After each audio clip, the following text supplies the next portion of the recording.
Déroulez la nuque en premier et revenez à quatre pattes. Nous allons faire la posture du dauphin sur les avant-bras, les coudes à l'aplomb des épaules, mais attention de la largeur des épaules. Les cuisses perpendiculaires au sol. Poussez les fesses vers l'arrière et voyez si vous avez donné assez d'espace au niveau des bras pour avoir une bonne largeur d'épaule. Moi, par exemple, là, je suis obligée d'écarter un peu les bras pour avoir cette possibilité comme ça de me repousser vers l'arrière. Donc, ça a testé. Croisez les doigts devant vous. Vous avez les coudes plutôt, alors j'allais dire à l'aplomb des épaules, mais peut-être un peu plus en avant à peine. Moi, ils sont un tout petit peu plus en avant parce que j'aime bien me repousser comme ça. On va partir dans cette posture-là. Vous allez tendre la jambe gauche. Commencez à mettre du poids sur les orteils du pied gauche. Repoussez-vous du sol avec les avant-bras et les coudes. Et vous allez lever le pied droit.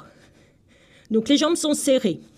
Dans cette posture, on va non pas venir en planche, on pousse à l'inspire un petit peu le fessier vers le ciel. On expire là. Inspire, on pousse sur ses coudes pour pousser un peu plus les fessiers vers le ciel. On expire là.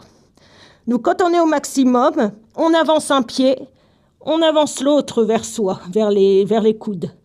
Et là, on commence à monter dans la posture. Repoussez-vous du sol avec les coudes et marchez un petit peu pour amener les pieds vers vous.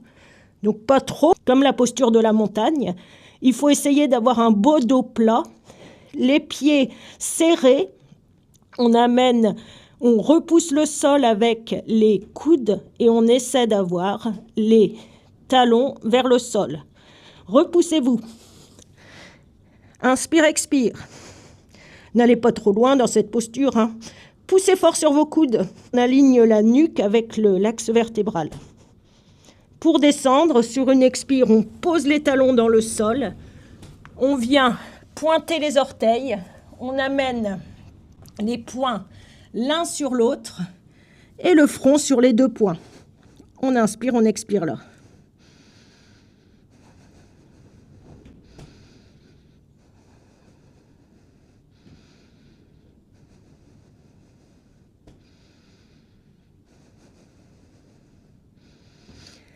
Observez votre respiration, le souffle, l'énergie dans cette posture qui est très, très, très tonique.